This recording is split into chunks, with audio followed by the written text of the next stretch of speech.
Hello दोस्तों। कल या परसों मैंने एक वीडियो डाला था जिस पे दो लोगों ने एक फरमाइश की जो सुन के बड़ा अच्छा भी लगा, क्योंकि यूजुअली लोग करते नहीं हैं इस प्रकार की डिमांड। एक ऑफ कोर्स हमारे पुनिया जी हैं, जो शायद कई बार उन्होंने क्वेश्चन ये पूछा है, और उन्होंने कहा कि महाअवतार बाबा जी के बारे में कुछ बताएं। और एक साहब और हैं जिनका नाम नहीं याद है मुझे, उन्होंने कहा शक्तिपात के बारे में बताएं। आप दोनों लोगों को thank you first of all कि क्वेश्चन पूछा आपने। कि यूजुअली क्या है कि हम सुनते हैं, देखते हैं, आगे बढ़ जाते हैं, कई बार सब्सक्राइब नहीं करते और क्वेश्चन तो पूछते ही नहीं है। कई बार हमारा अहंकार भी हमें अलाउ नहीं करता है कि हम क्वेश्चन पूछें, क्योंकि हमें लगता है हमें पता है। तो पुनिया साहब के लिए मैं बताऊं, महाअवतार बाबा जी से मेरा कनेक्शन मुझे नहीं लगता है कि उतना रहा, क्योंकि मैं जब भी उनके बारे में सुना या जाना तो ऐसा कुछ अंदर एक होती है ना, एक आकर्षण होता है कि मैं और जानने की कोशिश करूं। मुझे याद है आज से करीब 20 साल या 22 साल पहले, जब मैं ऑटोबायोग्राफी ऑफ ए योगी पढ़ रहा था, जो आप जानते होंगे योगानंदा जी का है, परमहंस योगानंदा जी। उन्होंने उसमें बताया है अपने गुरु श्री युक्तेश्वर गिरी के बारे में, उनके गुरु लहरी महाशय के बारे में, और लहरी महाशय जी ने बताया था महाअवतार बाबा जी के बारे में। हाल फिलहाल में मामा जी, जिन्हें मैं कहता हूँ, शायद पुनिया जी जानते हैं, मुझे ऐसा लगता है, उन्होंने कुछ बताया था, क्योंकि वो मोक्ष पर हैं। तो उन्होंने बताया कि महाअवतार बाबा आए थे और उन्होंने कुछ कहा उनको कि समय आने पे आपको बताएंगे। तो लहरी महाशय ने क्या बताया था, ये जो हाँ तक मुझे याद है, क्योंकि मैंने दोबारा रेफ़र नहीं किया। हमारे एक मित्र हमारे वो कॉपी लेके चले गए यूएस, उसके बाद से मैं दोबारा वो ख़रीद नहीं पाया। तो उन्होंने बताया जब रानी खेत में वो जॉब किया करते थे, शायद पोस्टल डिपार्टमेंट में थे लहरी महाशय। ये 19वीं शताब्दी की बात है, मतलब 1800 से लेके 1850 से लेके 1900 के बीच की बात। तो रानी खेत में कहीं पोस्टेड थे और उनको एक आवाज़ आती थी जो उनको बुलाया जाता था। उनका रियल नेम शायद कुछ और था, मैं भूल गया। तो उस नाम को उनके कान में गूंजता रहता था। तो एक दिन वो उनकी खोज करते हुए चले गए, और उस ज़माने में तो काफ़ी छोटे से थे ये सब शहर, रानी खेत वगैरह पहाड़ों से ही घिरा हुआ था। तो किसी एक गुफा में उनको महाअवतार बाबा जी दिखे, और महाअवतार बाबा ने उनसे कहा कि अरे तुम कहाँ चले गए थे, हम लोग तुम्हारी खोज कर रहे थे।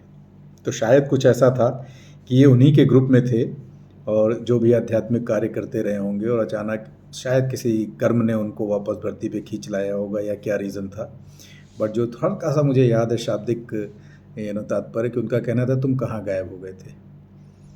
फिर उसके बाद महाअवतार बाबा के साथ वो गए, उन गुफा में क्या हुआ, एक जगह शायद उन्होंने मेंशन किया है कि किसी एक महाअवतार बाबा जी के ही एक चेले ने या उनके भाई ने, मतलब लहरी महाशय के साथ जो होता है ना, गुरु भाई या शिष्य भाई कह लें, तो वो उनको ले गए नदी के पास, बोले यहाँ पे थोड़ा अपना हाथ धुलो और मुंह धुलो और फिर तुम्हें एक चीज़ दिखाई जाएगी। तो उन्होंने जैसे हाथ में धुला, फिर वहाँ अचानक एक बहुत बड़ा स्वर्ण महल टाइप का बन गया।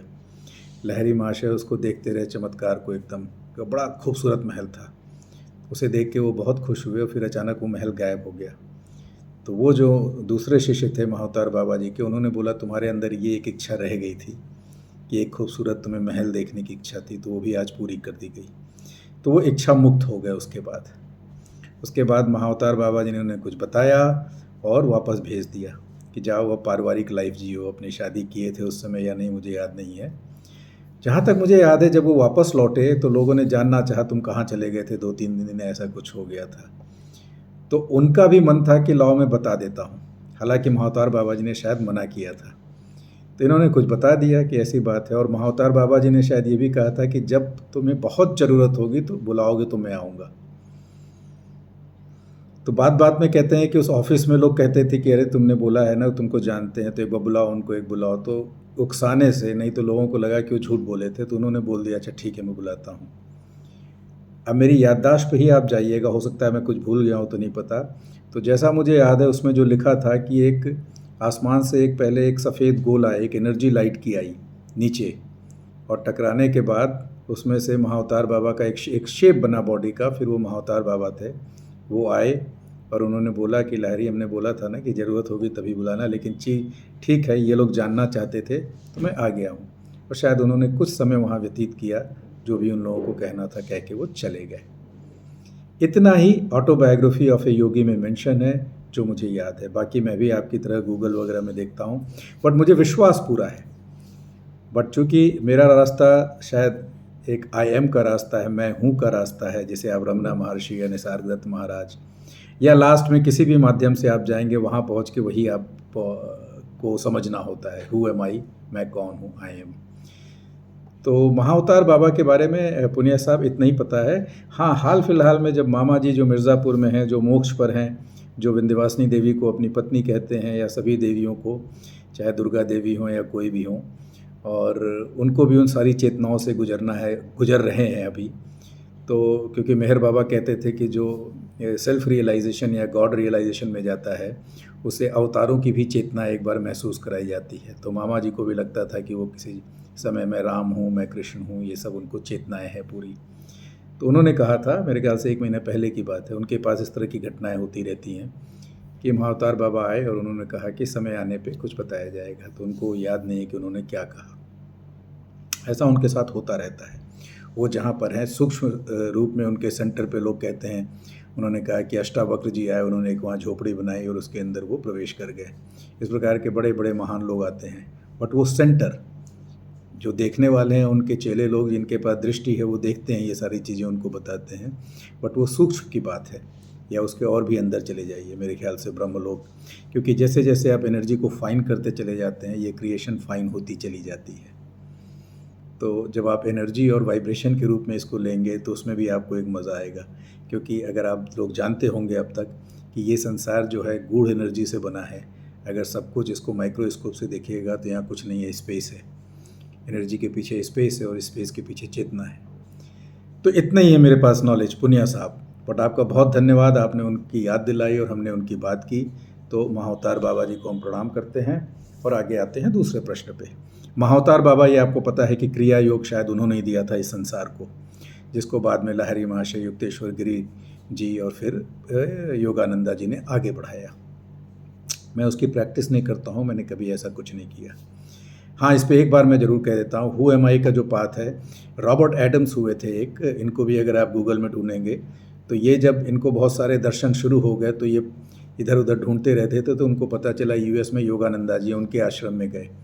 योगानंदा ने उनको देखा, थोड़ी देर बाद अंदर गए, फिर बाहर आके बोले कि रॉबर्ट, आपकी जगह यहाँ नहीं है, आपकी पद्धति ये नहीं है, आप इंडिया जाइए और तिरुवन्नामलाई जाइए, रमना आश्रम में जाइए। फिर रॉबर्ट आते हैं रमना आश्रम में, वहाँ से वो बॉम्बे जाके निसर्गदत्त महाराज से भी मिलते हैं। ये लोग हु एम आई पाथ के कहे जाते हैं, मैं कौन हूँ ये पूछना, जिसका आंसर है शिव, वो हम, मैं हूँ, I am that I am. तो वहाँ से फिर वो क्लियर होकर के वापस चले गए थे। चलिए सेकंड पे आते हैं, शक्तिपात। अगेन आप में से मैं उनका नाम भूल गया, आई एम वेरी सॉरी आपका, क्योंकि आप लोग का वो छोटा सा होता है ना, तो कई बार वो भूल जाता है। पुनिया साहब ने 2-4 बार पूछा तो इसलिए मुझे याद है। शक्तिपात के बारे में बात अगर आप जानते हैं, सभी लोग जानते हैं कि एनर्जी ट्रांसफ़र होती है। ठीक है, शक्ति को आप भेजना, एनर्जी को ट्रांसफ़र करना, उसे शक्तिपात कहते हैं। विभिन्न रूप में लोग करते रहते हैं। आपने बहुत सारे गुरुओं को देखा होगा, बहुत सारे सिद्ध लोग हैं, उनके पास शक्तियाँ होती हैं। उन शक्तियों के माध्यम से वो जो है बहुत सारे कार्य कराते हैं, तो उनको शक्ति कहीं ना कहीं से आती है। अगर आपने ओशो को भी देखा होगा, उनको ऐसे दिखाया जाता है कि माथे पे ऐसे कर रहे हैं, उसे भी शक्तिपात कहते हैं। बहुत लोगों ने बोला दूर से ही शक्तिपात हो जाती है, आपका गुरु कहीं और है, आपका समय आ गया है तो आपको एनर्जी भेज देगा। इस प्रकार की घटनाएं आप पढ़ेंगे, शायद मुक्तानंद जी और कौन कौन है, अनेक लोग मैं देखता हूँ, इस टाइप की चीज़ें होती रहती हैं। मेरा खुद का मानना है कि शक्तिपात इवन अगर डायरेक्ट नहीं हो रहा है तो इनडायरेक्ट निराकार से भी आपके अंदर होता रहता है। ये जो चेतना आपके बैक में है ये बढ़ती रहती है, क्योंकि जैसे जैसे अगर ज्ञान योग में हैं आप, तो ऐसा नहीं है आपके अंदर शक्ति नहीं है तो आपको ज्ञान आ जाएगा। अगर आपको ब्रह्म के ज्ञान तक यहाँ पहुँच रहे हैं तो कहीं ना कहीं से आंतरिक शक्ति आपकी बढ़ती रहती है, ऊर्जा। वो आप शायद नहीं समझ पाएंगे, हम नहीं समझ पाएंगे जो इस रास्ते के हैं, बट ज्ञान आप उसी लेवल का पाएंगे। और जो शक्ति के माध्यम से आ रहा है उसकी शक्ति अच्छी होगी, उसको हो सकता है कि ये दृष्टि खुल जाए, उन्हें वो चीज़ें देखने लगेंगी वो। बट वो जो देखते हैं, शायद जो ज्ञान मार्गी है अगर उस लेवल पे पहुंच गया है यहाँ के लेवल पे, तो उसको सारी चीज़ें अपने आप क्लियर होंगी। क्योंकि जो शक्ति के माध्यम से यहाँ जाता है उसको इवेंचुअली देवी ज्ञान देती हैं, और जो ज्ञान के माध्यम से यहाँ जाता है इवेंचुअली उसको शक्ति दी जाती है। इस पे मेहर बाबा का बता दें, इसीलिए मेहर बाबा को आप में से जो भी पढ़ते हैं सुनते हैं, पहले मैं ये बता दूं, मेहर बाबा ने खुद बोला था मेरी पूजा से कोई लाभ नहीं होगा। अवतार मेहर बाबा की जय अगर आप करते हैं, अगर उनसे कनेक्ट होकर नहीं करते तो उसका लाभ नहीं, उन्होंने खुद ही कहा था। क्योंकि पूजा का मतलब होता है जिस व्यक्ति की आप पूजा करते हो उसकी बातों को समझो और उस पर चलने की कोशिश करो। जैसे हमारे पिता अगर हमें कुछ बोले और मुझे अच्छा लगा तो हमें उसको फॉलो करना चाहिए, नहीं कि पिता का एक तस्वीर टांग दिया और प्रणाम करने लगे। उन्होंने कुछ बोला था कि मैं बहुत, अगर वो ईमानदार हैं, अगर मुझे पसंद है ईमानदारी, अगर मैं पूजा करना चाहता हूँ तो मुझे ईमानदारी पे चलना है, तब वो पूजा होगी, न कि उनकी फ़ोटो टांग करके उनको खाना पीना खिलाना। तो मेहर बाबा ने ये चीज़ बात बोली थी। और शक्तिपात पे मैं आपको बताऊं, मेहर बाबा ने कहा था कुछ लोगों को 1 से 6 तल तक जब ले जाया जाता है, शक्ति द्वारा ही ले जाएगा, उनकी जब शक्ति बढ़ेगी तभी जाएंगे, पर सारे अनुभव करा के ले जाया जाता है। और कुछ ऐसे होते हैं जिनको ब्लाइंड फोल्ड करके ले जाएगा 6ठे तल पर, और वहाँ पे अचानक उनको एनर्जी दी जाएगी और सडनली वो एकदम ब्रॉड हो जाएंगे। आप कह सकते हो 1000, जैसे उनके शब्दों में था कि कितने 1000 वॉट का एनर्जी उसमें लगेगी, तो एकदम भर जाती है, उसके बाद उनका विजन ब्रॉड हो जाता है। इसे शक्तिपात कहते थे वो। तो शक्तिपात अनेकों तरह से होती है। जैसे जैसे आप बढ़ रहे हैं, अगर आपके माइंड शुद्ध हो रहा है तो समझ लीजिए शक्ति आ रही है आपके अंदर, वो धीमे धीमे प्राकृतिक रूप से आ रही है। एक्सक्यूज़ मी, मैं अपना आपको बता, जैसे मामा जी को आपके बारे में पता है, मामा जी के बारे में अगर आपको पता होगा, उन्होंने कुछ लोगों को खुद कहते हैं कि शक्ति दी है, तो उनके जो है तीसरा नेत्र थोड़ा खुला है, जो उनको मदद करते हैं लोगों के पूर्व जन्म के बारे में जानने में। जैसे अगर आपको कोई कष्ट है, आप वहाँ जाते हैं उनके घर में, चूँकि वो देवी को अपनी पत्नी कहते हैं, तो मानते हैं कि देवी वहाँ पर उपस्थित हैं, वो एनर्जी देवी की एनर्जी है। तो ये लोग कुछ बैठ करके आपको बताएंगे पिछले जन्म में आपने ये किया था, वो किया था, ऐसा था, वैसा था, ताकि आप उसको समझें। ये कोई नई बात नहीं है आपको बताएं। अगर माइकल न्यूटन एक अमेरिका में होते थे, वो 70s में ये किया करते थे। तो इस टाइप की चीज़ें ऑलरेडी हो चुकी हैं और होती रहेंगी, क्योंकि हर एक आत्मा जो मुक्त होती है, इनमें से किसी न किसी रास्ते से वो निकलती है।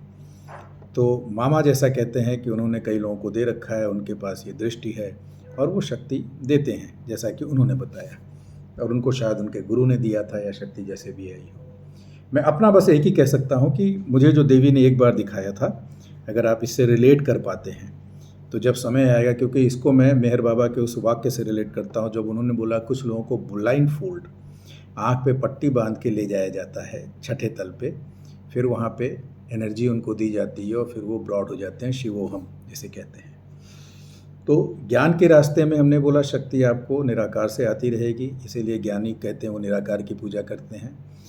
तो मुझे जो दिखाया है देवी ने वो मैं बता देता हूँ। उन्होंने ये दिखाया है कि एक बार मैं जा रहा हूँ, तो ऐसे सोच विचार में जा रहा हूँ और मंदिर को क्रॉस करता हूँ, फिर वापस मंदिर में लौटता हूँ। देवी की एक स्टैचू है, उसको देखता हूँ तो वहाँ से एक किरण निकलती है, मुझे यहाँ हिट करती है, और जैसे ही हिट करती है, मेहर बाबा का वो बात ध्यान रखिएगा, जैसे लगता है लाखों करंट आ गया मेरे में, और मैं ऐसे ऐसे ऐसे ऐसे गड़गड़ होता है ना, ऐसे ऐसे करने लगा और खूब ब्रॉड हो गया। और ब्रॉड होते ही इमीडिएटली 1 सेकेंड वहाँ विजन दिखाया है कि मैं पलटा, अब मेरे सामने पूरा क्रिएशन दिख रहा है और इन्हीं हाथों से और शरीर से मेरी एनर्जी निकल रही है और उस क्रिएशन में जा रही है। और क्रिएशन कैसा दिख रहा है आपको बता दूं, जैसे मनाली जाइए या किसी पहाड़ पे, शाम को रात में वो खड़े हो पहाड़ पे, नीचे सब कुछ चमकती हुई दिख रही हैं, झोपड़ियाँ, गाड़ियाँ, सब कुछ आपको लाइट में दिखेगी, तो वैसे ही क्रिएशन दिख रहा है और मेरे शरीर से एनर्जी उधर जा रही है। मुझे बस शक्तिपात का यही एक अनुभव कराया गया था, वो भी विजन में। तो जब समय होगा, मेरा मानना है कि मेहर बाबा ने बोला कि अभी ब्लाइंडली लिए जा रहे हो आप, जब समय आएगा तो आपको वो एनर्जी आ जाएगी। एनर्जी आना जरूरी है, इसीलिए जो रियल गुरु होते हैं वो सदगुरु कहलाते हैं। सदगुरु वो होता है जो ट्रांसेंड कर जाता है, जो शिवोहम में एंटर कर गया, जो शिव हो गया, क्योंकि जब उसके पास, जब उस लेवल में चला गया, वहाँ से ही वो एक करंट आपको भेज सकता है।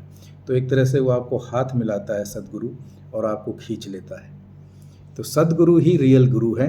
बाकी सब जो हो रहा है क्रिएशन में, नो डाउट डिसाइपल हैं, मास्टर्स हैं, चेले हैं, गुरु हैं, बट एक ही सत्ता के अंतर्गत आते हैं ये।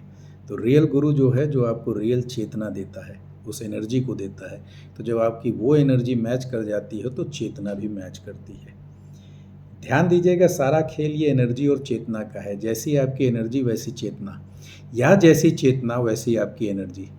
अगर आपकी चेतना अभी तामसिक है तो आप देखोगे आपकी एनर्जी भी वैसी होगी, इनर्शिया वाली, हैवी होगी, और आपके विचार भी गंदे होंगे। आपके अगर एनर्जी चेतना राजसिक है तो एनर्जी भी वैसे होगी, आपको इधर से उधर ले जाएगी, आप मांस खाओगे करोगे, आपके अंदर ताकत रहेगी। फिर जैसे जैसे आपकी चेतना सात्विक मतलब आप शिवत्व में जाने लगते हो, एनर्जी शांत होने लगती है, पीसफुल होने लगती है, आपको माया समझ में आने लगता है और आप विड्रॉ करने लगते हो। तो यही मैं आपको आज देना चाहता था, क्योंकि आप लोगों ने ये ऐसी इच्छा रखी तो मैंने सिर्फ अपना शेयर किया है। आई होप कि मैं कुछ आपको बता पाया, अपने एक्सपीरियंस बता पाया। नमस्कार।